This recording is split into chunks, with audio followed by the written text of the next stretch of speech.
কোন হ'ব আসুৰ পৰৱৰ্তী সাধাৰণ সম্পাদক সভাপতি উৎপল শৰ্মাই আহ্বান কৰিলে জৰুৰী কাৰ্যনিৰ্বাহক বৈঠক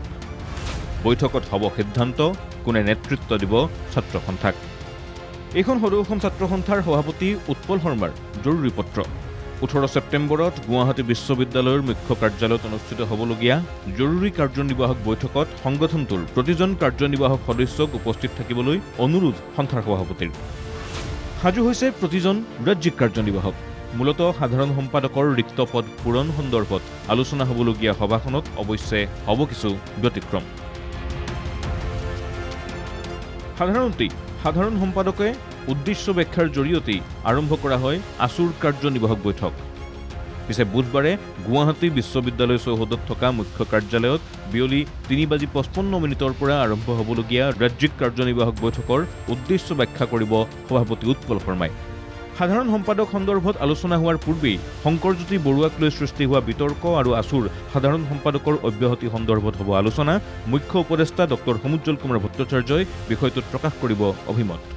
তাৰ পিছত 5 জনকৈ সহকাৰী সাধাৰণ সম্পাদক কাৰ্বি আংলঙৰ সৰ্জুন হানছে তিনিচুকীয়াৰ ৰাণা সোণাৰ ধেমাজিৰ দীপক শৰ্মা গোৱালপাৰাৰ অভিজিত নাথ আৰু তেজপুৰৰ নিতুল বৰাৰ মাজৰ পৰাই এজনক দিয়া হ'ব ভাৰপ্ৰাপ্ত সাধাৰণ সম্পাদকৰ দায়িত্ব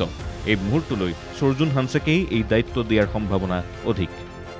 পিছে সমানেই চৰ্চা হৈছে শিৱসাগৰ জিলাক প্ৰতিনিধিত্ব কৰি কেন্দ্ৰীয় সমিতিলৈ অহা সমীৰণ ফুকনক লৈ